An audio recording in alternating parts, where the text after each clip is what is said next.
ఇప్పుడు మనం ఎక్సైజ్ 7.1లో ఉన్నటువంటి 7th ప్రాబ్లం చూద్దాం.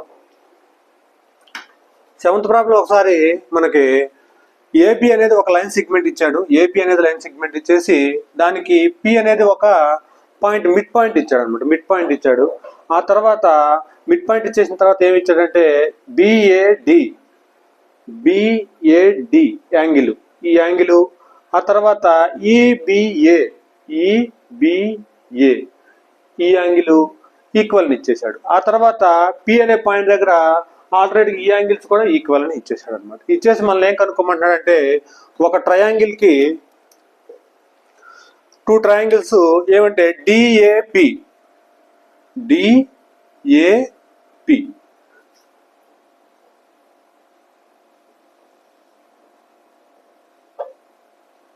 ఆ 2 ట్రయాంగిల్స్ గీసేసుకోండి. ఆ 2 ట్రయాంగిల్స్ గీసేసుకుంటే ఇప్పుడు మనం కనుక్కోవాల్సినటువంటి డిఏపి ట్రయాంగిల్ డిఏపి ఈ ట్రయాంగిల్. ఆ తర్వాత నెక్స్ట్ ఈపిబి ఈ ట్రయాంగిల్ అంటాడు. ఇక్కడ నుంచి మనం 3 కండిషన్స్ ఈక్వల్ అని చెప్పాలి. మనకి ఇక్కడ 3 పార్ట్స్ ఈక్వల్ అని చెప్పాలి. ఇప్పుడు మనకున్న ఫస్ట్ కండిషన్ ఏపీ అనేది ఒక లైన్ సెగ్మెంట్ అయితే ఆ లైన్ సెగ్మెంట్ పి అనేది ఏమవుతుంది, ఇక్కడ మిడ్ పాయింట్ అవుతుంది. అంటే ఇది మిడ్ పాయింట్ అవుతుందంటే ఈ ఏపీ ఈక్వల్ టు బీపీఏ కదా, ఏపీ ఈక్వల్ టు బీపీ అవుతుంది. అంటే ఇక్కడ ఫస్ట్ కండిషన్ రాసేసేయండి, ఏపీ ఈక్వల్ టు బీపీ. ఇది ఫస్ట్ కండిషన్. నెక్స్ట్ వచ్చేసి ఒకసారి చూడండి, నెక్స్ట్ వచ్చేసి యాంగిల్ బిఏడి ఈ యాంగిల్ వచ్చేసి ఏ అనే యాంగిల్, ఆ తర్వాత ఈ బి అనే యాంగిల్ 2 ఈక్వల్ అని చెప్తున్నాడు. నీకు ఇక్కడ 2 ఈక్వల్ అని చెప్తున్నాడు కాబట్టి ఇప్పుడు నీకు ఇక్కడ ఏమవుతుంది, నీకు ఇక్కడ angle A is equal to angle B. ఆ తర్వాత ఈ 2 ట్రయాంగిల్స్ కి కామన్ పాయింట్ వచ్చేసి పి కూడా ఇక్కడ ఒకసారి చూడండి, ఈ ట్రయాంగిల్ ఉన్నటువంటి ఈ యాంగిల్ 2 ఈక్వల్ అనేసి నీకు ఆల్రెడీ ప్రాబ్లంలోనే ఇచ్చేసాడు. ఈ ప్రాబ్లంలోనే ఇచ్చేసాడు కాబట్టి angle P is equal to angle P. ఇదేమో ఈ యాంగిల్ పి వచ్చేసేమో ఈ ట్రయాంగిల్ 1 కి, ఈ యాంగిల్ పి వచ్చేసేమో ఈ ట్రయాంగిల్ 2 కి. ఈ 2 ఈక్వల్. అంటే ఇప్పుడు మనకి ఇక్కడ నుంచి ఒకసారి చూడండి అమ్మా, ఒకసారి ఫస్ట్ వచ్చేసి సైడ్ అవుతుంది. ఫస్ట్ యాంగిల్ వచ్చేసి మనకి సైడ్ అవుతుంది. ఆ తర్వాత సెకండ్ వచ్చేసి యాంగిల్ అవుతుంది, యాంగిల్ కాబట్టి. ఆ తర్వాత థర్డ్ వచ్చేసి కూడా మనకి ఏమవుతుంది, యాంగిల్ అవుతుంది. అంటే నీకు 2 యాంగిల్స్ ఒక సైడ్ ఉంది. 2 యాంగిల్స్ ఒక సైడ్ ఉంటే మనకు 2 కండిషన్స్ ఉన్నాయి. మనకి ఇక్కడ 2 రూల్స్ ఉన్నవి. 2 యాంగిల్స్ ఉన్నప్పుడు యాంగిల్ సైడ్ ఒకటి, యాంగిల్ సైడ్ యాంగిల్, ఈ 2 కండిషన్స్ ఉన్నాయి మనకి ఇక్కడ. ఈ రెండిట్లో ఏది రాయాలన్నది ఇంట్రడక్షన్ క్లాస్లో నేను చెప్పాను. ఏది రాయాలన్నది ఒకసారి చూడండి. యాంగిల్ సైడ్ ఒకసారి చూడండి, ఇక్కడ నుంచి పి నుంచి మొదలు పెట్టండి, లేదా పి నుంచి మొదలు పెడితే మనకి ఇక్కడ ఉంచండి, లేదా ఇక్కడ నుంచి మొదలు పెట్టండి. యాంగిల్ తర్వాత సైడ్ ఉంది కదా, ఇదే కదా సైడ్ అని ఈక్వల్ అని ఇచ్చింది. ఆ తర్వాత ఇది యాంగిలే కదా, మనకి ఈ యాంగిలే కదా. అంటే యాంగిల్ సైడ్ యాంగిల్ అంటే 2 యాంగిల్స్ కి బిట్వీన్ ఉంది సైడ్ ఉంది కాబట్టి ఇప్పుడు డెఫినెట్ గా సైడ్ అనేది మిడిల్ లో రావాలా. సైడ్ అనేది మిడిల్ లో రావాలి కాబట్టి ఈ ఆప్షన్ అవుతుంది. అంటే angle angle side angle congruent rule అవుతుంది. ఇక్కడ నుంచి ఇది కాంగ్రియంట్ రూల్ అవుతుంది కాబట్టి ఈ 2 ట్రయాంగిల్స్ ఏమవుతాయి మనకి ఇక్కడ కాంగ్రియంట్ అవుతుంది. సో దేర్ ఫోర్ ఇది triangle DAP is congruent to triangle EBP. ఇది కాంగ్రియంట్ అయింది నీకు ఇక్కడ, ఇది ప్రూవ్ అయింది. నెక్స్ట్ ఏమంటే ఇక్కడ AD is equal to BE. AD ఒకసారి చూడమ్మా, ఏడి ఈ సైడ్ అంటే ఏడి ఈ సైడ్ ఈక్వల్ టు ఏమంటే నీకు ఇక్కడ బిఈ అంటే నీకు ఇక్కడ ఈ సైడ్, ఈ ట్రయాంగిల్లో ఈ సైడ్. ఇది ఒకసారి చూడండి. ఇప్పుడు మనకి ఈ 2 కాంగ్రెంట్ అయినాయి కాబట్టి, ఈ 2 ట్రయాంగిల్స్ కాంగ్రెంట్ అయినాయి కాబట్టి కరస్పాండింగ్ సైడ్స్ ఈక్వల్ అవుతాయి, ఆల్ కరస్పాండింగ్ సైడ్స్ ఈక్వల్ అవుతాయి, దాంతో పాటుగా ఆల్ కరస్పాండింగ్ యాంగిల్స్ కూడా ఈక్వల్ అవుతాయి. అంటే ఇప్పుడు ఈ సైడ్ ఈక్వల్, ఇక్కడ కాంగ్రెంట్ అయింది కాబట్టి ఈ రెండు ట్రయాంగిల్స్ కాంగ్రెంట్ అయినాయి కాబట్టి ఆల్సో ఈ సైడ్ కూడా ఈక్వల్, ఆల్సో ఈ సైడ్ కరస్పాండింగ్ సైడ్స్ కూడా ఈక్వల్ బై సిపి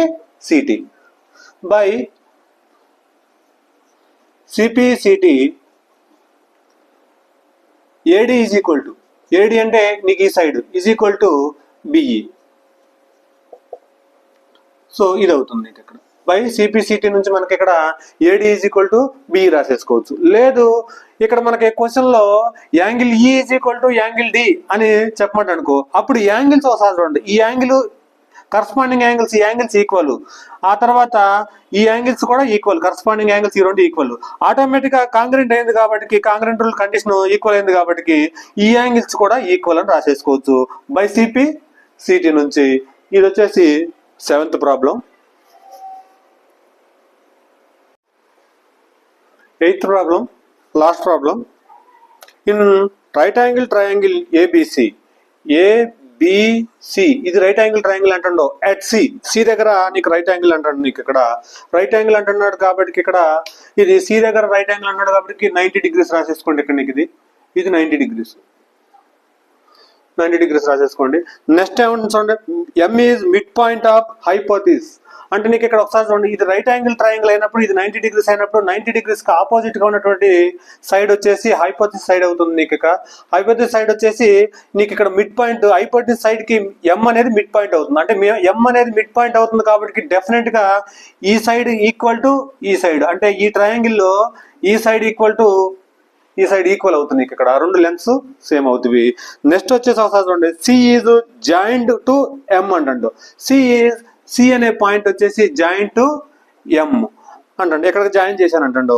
ఇక్కడికి జాయిన్ చేసేసిన తర్వాత ఏమంటండి, ఇక్కడ D and D such that DM is equal to, ఇక్కడ నుంచి ఇక్కడికి DM is equal to CM అన్నట్టు. నీకు ఇక్కడ నుంచి ఇక్కడికి డి అనే పాయింట్ కి నీకు ఎక్స్టెండ్ చేసేసిన లైన్ ని, ఆ తర్వాత ఎం మీదగా ఎక్స్టెండ్ చేశాడు, ఆ తర్వాత డిఎం ఈక్వల్ టు సిఎం. అంటే ఈ రెండు లైన్స్ కూడా ఈక్వల్ అనమాట. మనకి ఇక్కడ ఈ రెండు లైన్స్ కూడా ఏమవుతుంది, మనకి ఇక్కడ ఈక్వల్ అవుతుంది. ఈ రెండు లైన్స్ ఈక్వల్ అవుతుంది. నెక్స్ట్ వచ్చేసి ఏమంటుండే ఒకసారి చూడండి, show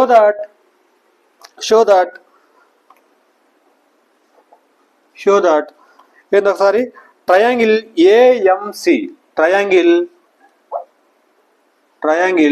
AMC is congruent to AMC. ఒకసారి చూడండి, ఏఎంసి ఈ ట్రయాంగిల్ 1 అనుకోండి. AMC is equal to triangle BMD, B వచ్చేసి ఒకసారి చూడండి ఎక్కడ ఉందో, బిఎండి అంటే ఈ ట్రయాంగిల్. ఈ రెండు ట్రయాంగిల్స్ 1, 2 ట్రయాంగిల్స్ మనకి కాంగ్రెంట్ అని చెప్పమని అంటుండో, ఈ కాంగ్రెంట్ అని చెప్పమంటే ముందు ఆ విడివిడిగా ఆ రెండు ట్రయాంగిల్స్ గీసేసుకోండి. ఆ రెండు ట్రయాంగిల్స్ సేమ్ ఎలా ఉన్నాయో అలా గీసేసుకోండి ఒకసారి. సుమారు గీస్తున్నాను నేను ఇక్కడ.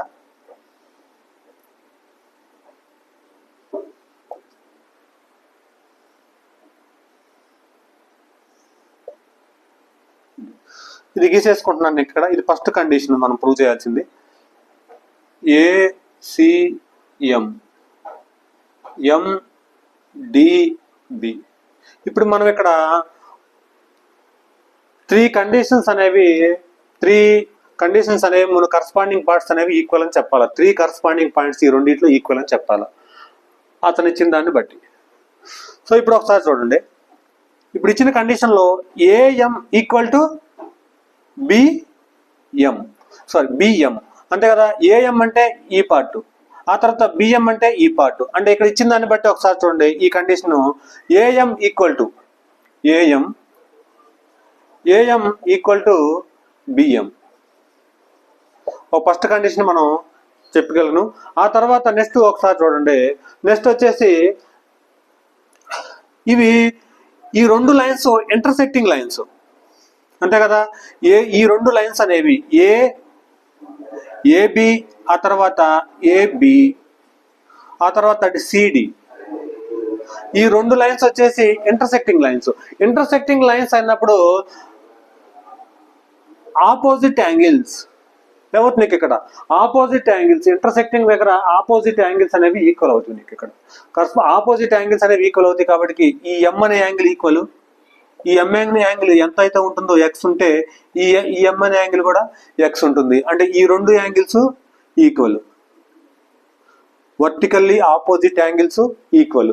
అంటే angle M is equal to angle M అవుతుంది. ఈ ట్రయాంగిల్లో ఎం, ఈ ట్రయాంగిల్లో ఎం అంటే ఏమో రాసేసుకోవచ్చు, బిఎండిగా రాసేసుకోవచ్చు కదా.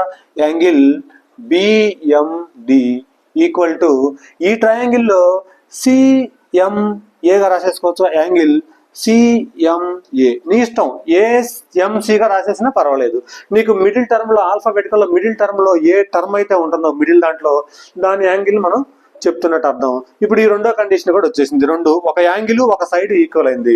ఇంకొకటి మనం కరస్పాండింగ్ పార్ట్స్ లో ఇంకొక పార్ట్ మనం ఎక్కడ ఉందో చూడాలి. ఇంకొక పార్ట్ ఎక్కడ ఉందో ఒకసారి చూడండి. మనకి ఈ ఆల్టర్నేటివ్ యాంగిల్స్ అయిపోయింది, ఆ తర్వాత ఈ సైడ్ అయిపోయింది. నెక్స్ట్ వచ్చేసి ఈ సైడ్ చూడండి. ఎం అనేది మిడ్ పాయింట్ అయినప్పుడు సిఎం ఈక్వల్ టు ఎండి ఇచ్చేసాడు ఆల్రెడీ నీకు ఇక్కడ. CM is equal to MD. So DM is equal to లేదా DM is equal to CM. ఈ రెండు పార్ట్స్ కూడా equal, CM equal to DM. అంటే ఇప్పుడు మొత్తం మీద నుంచి 3 కండిషన్స్ వచ్చేసినాయి మనకి. ఈ 3 కండిషన్స్ లో ఒకసారి చూడండి, అవి సైడ్సా లేకపోతే యాంగిల్సా అన్నది ఒకసారి చూద్దాం. సైడ్స్ వచ్చేసి ఇది వచ్చేసి సైడ్, ఇది వచ్చేసి యాంగిల్, ఇది వచ్చేసి సైడ్. అంటే ఇప్పుడు మొత్తం మీద నుంచి మనకి 2 సైడ్స్ ఉన్నవి, ఒక యాంగిల్ ఉన్నవి. 2 సైడ్స్ ఒక యాంగిల్ ఉన్నట్టే కాంగ్రెంట్ రూల్ ఏంది, ఎస్ఏఎస్ కాంగ్రెంట్ రూల్.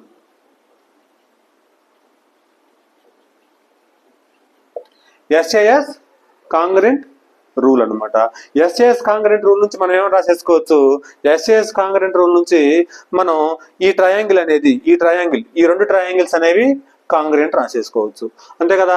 ఈ రెండు ట్రయాంగిల్స్ ఏంది మనకి ఇక్కడ ఇవే కదా. Triangle AMC, triangle AMC is congruent to triangle BMD. Triangle BMD are congruent అని మనం చెప్పేసినాం, ఈ కాంగ్రెంట్ అని చెప్పేసినాం. నెక్స్ట్ వచ్చేసి మనకి సెకండ్ బిట్ చూద్దాం. సెకండ్ బిట్ లో కూడా ఈ కండిషన్స్ అనేవి యూజ్ అవుతా ఉంటాయి మనకి. ఇవి చూస్తా ఉండండి ఒకసారి.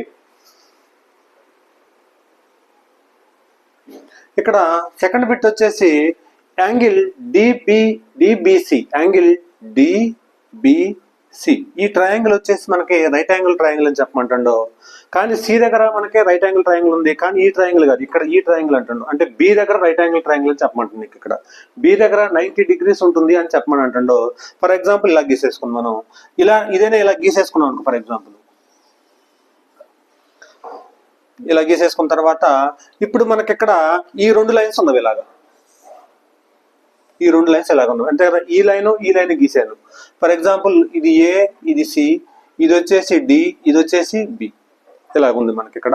కానీ ఇక్కడ మనకు ఒకసారి చూడండి, ఇది రైట్ యాంగిల్ ట్రయాంగిల్ అని ప్రూవ్ చేయాలంటే డెఫినెట్ గా ఈ యాంగిల్ 90 degrees అని చెప్పాలి మనకి. ఇది 90 degrees అని చెప్పాలి. కానీ ఈ 2 ప్యారలల్ అని మనకు తెలియదు అసలు. ఈ 2 ప్యారల్ లైన్స్ అని కూడా మనకు చెప్పలేదు వాడు. సో ఇక్కడ మనకి ఇక్కడ ఏమవుతుందంటే లైన్స్ అండ్ యాంగిల్స్ లో లెక్క ఈ బీడీని ఎక్స్టెండ్ చేయండి ఇలాగా, ఈ బీడీని. ఆ తర్వాత ఏసీని కూడా ఎక్స్టెండ్ చేయండి. ఇప్పుడు ఎక్స్టెండ్ చేస్తా ఉంటుంటే ఇది ట్రాన్స్ఫరెన్షియల్ లైన్ కదా, ఇది ట్రాన్స్ఫరెన్షియల్ లైన్ అవుతుంది. ఇప్పుడు ఈ ట్రాన్స్ఫరెన్షియల్ లైన్ అన్నప్పుడు ఇప్పుడు దీన్ని ఇలా రొటేట్ చేసుకుంటే మనకి ఇది ట్రాన్స్ఫరెన్షియల్ లైన్ అవుతుంది.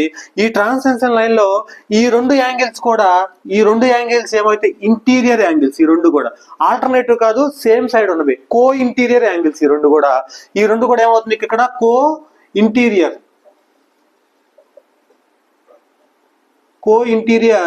యాంగిల్స్.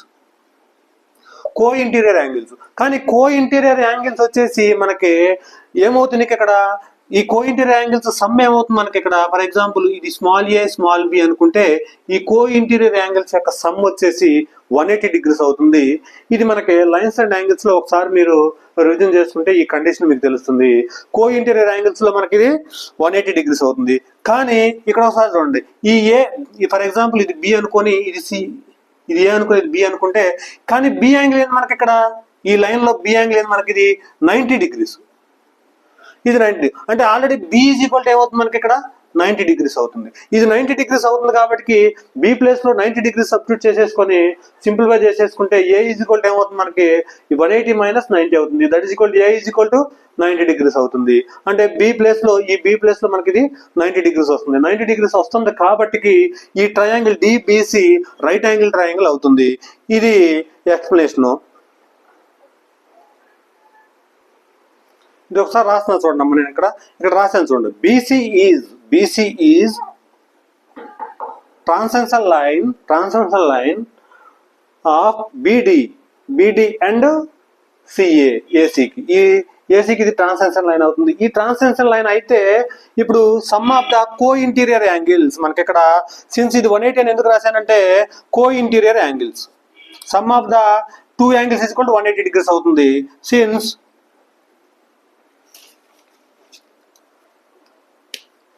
ఈ రెండు కూడా మనకి ఏమవుతుంది ఇక్కడ కో ఇంటీరియర్ యాంగిల్స్.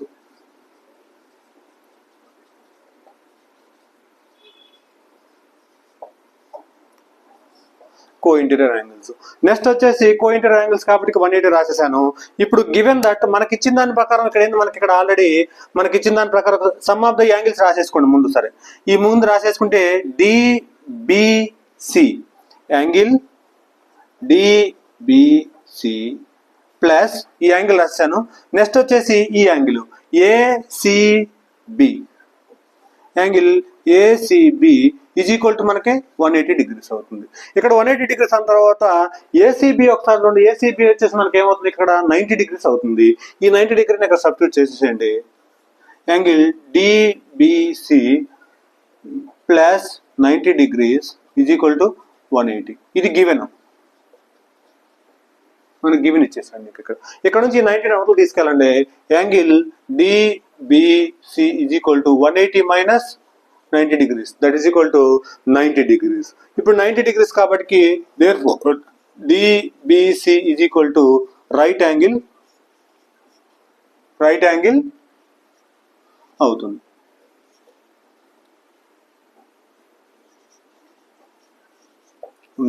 ఇది సెకండ్ బిట్. 8th లో సెకండ్ బిట్ యొక్క సొల్యూషన్. నెక్స్ట్ థర్డ్ బిట్ చూద్దాం.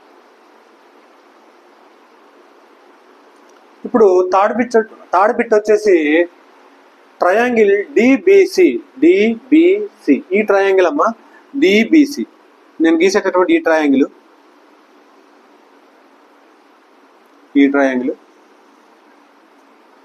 నెక్స్ట్ వచ్చేసి ఇంకొక ట్రయాంగిల్ ఏమంటే చూడండి. Triangle ACB ACB triangle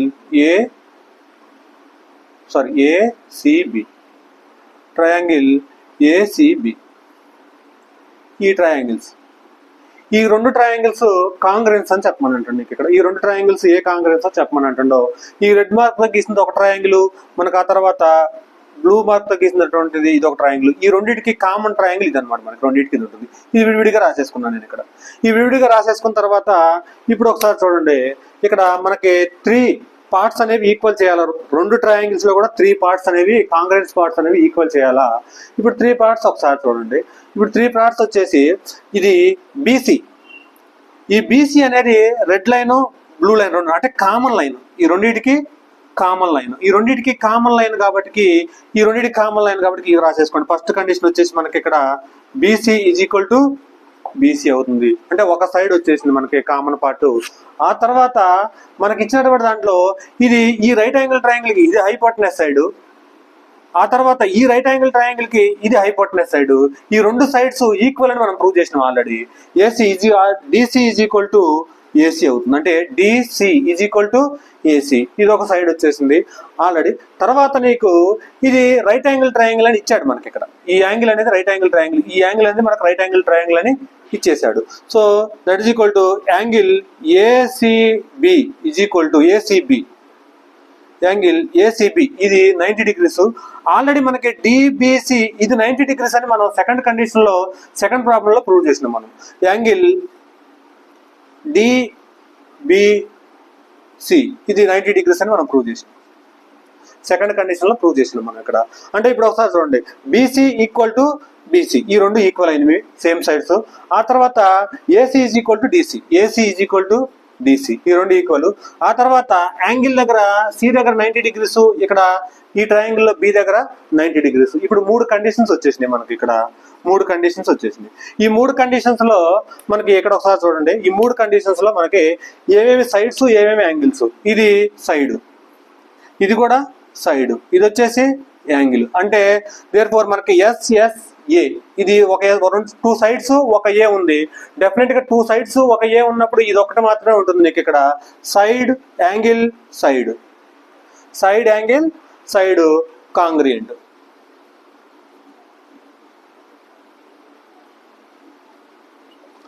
side angle side ఒకసారి చూడండి అమ్మా. ఇప్పుడు మనకి ఇక్కడ చూడండి సైడ్ ఇది, అంతేనా? లేదా ఇది సైడు, సారీ ఇది సైడ్, ఇది సైడ్ తర్వాత ఈ యాంగిల్ రాసినాం, ఈ యాంగిల్ తర్వాత మళ్ళీ సైడ్ రాసేసినాం. లేదా ఇది సైడ్ యాంగిల్ సైడ్, ఈ సైడ్ రాసేసుకోండి. ఇది నీకు ఇక్కడ SAS congruent rule. Therefore SAS congruent rule కాబట్టి ఈ 2 ట్రయాంగిల్స్ కూడా ఏమవుతుంది నీకు ఇక్కడ కాంగ్రెంట్ అవుతాయి. ఇది రాసేసేయండి. Therefore triangle DBC is congruent to triangle ACB అవుతుంది నీకు ఇక్కడ. ఇది థర్డ్ బిట్ అవుతుంది. ఈ థర్డ్ బిట్ అయిన తర్వాత నెక్స్ట్ వచ్చేసి ఫోర్త్ బిట్ చూద్దాం. ఇక్కడ ఫోర్త్ బిట్ ఒకసారి చూడండి. ఫోర్త్ బిట్ వచ్చేసి మనకి CM is equal to half into AB అవుతుంది. CM is equal to CM is equal to half into AB. దీంట్లో హాఫ్ అంటుంది నీకు ఇక్కడ, దీంట్లో హాఫ్ అంటుంది కాబట్టి ఇక్కడ ఒకసారి చూడండి. మనం థర్డ్ కండిషన్ లో మనం ఏం రాసినాం అంటే ఈ 2 ట్రయాంగిల్స్ కాంగ్రెంట్ అంటాం. ఈ 2 ట్రయాంగిల్స్ కాంగ్రెన్స్ అంటే ఇప్పుడు డిసి ఈ side is equal to AB సైడేగా, అంటే ఈ hypotenuse side is equal to ఈ హైపోటెనస్ సైడ్ అని మనం ఆల్రెడీ ప్రూవ్ చేసినాం. దాన్ని యూజ్ చేసుకోవచ్చు ఇక్కడ. ఇక్కడ నుంచి మనకి ఇక్కడ BC is equal to DC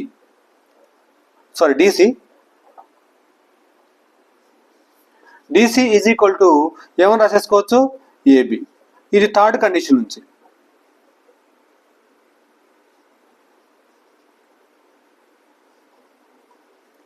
condition 3 నుంచి ఈ 2 సైడ్స్ అనేవి ఈక్వల్ అవుతాయి మనకి ఇక్కడ. ఈక్వల్ అయిన తర్వాత ఒకసారి ఇక్కడికి రండి, మళ్ళీ ఈ ట్రయాంగిల్ ఈ డయాగ్రామ్కి రండి. డీసీని మనం ఏమని రాసుకోవచ్చు ఒకసారి చూడండి. డీసీని ఏమని రాసేసుకోవచ్చు, డీసీని 2 పార్ట్స్గా విడగొట్టవచ్చు కదా. ఇది డీసీని సిఎం ప్లస్ డిఎం గా రాసేసుకోవచ్చు. ఈ డిసి మొత్తాన్ని ఏమని రాసేసుకోవచ్చు, CM plus DM is equal to ఏబిగా రాసేసుకున్నాం. ఇప్పుడు సిఎం ప్లస్ ఈక్వల్ గా రాసేసుకున్నాం. ఇది అర్థమైంది కదా మనకి ఇక్కడ. ఇక్కడ నుంచి నీకు ఇక్కడ నెక్స్ట్ అవుతుంది, ఈ 2 ఈక్వల్ అని మనం ఆల్రెడీ ప్రూవ్ చేసినాం మనం ఇక్కడ. అందుకనే ఈ 2 సమ్ముని టోటల్ గా రాసేసాను నేను ఇక్కడ.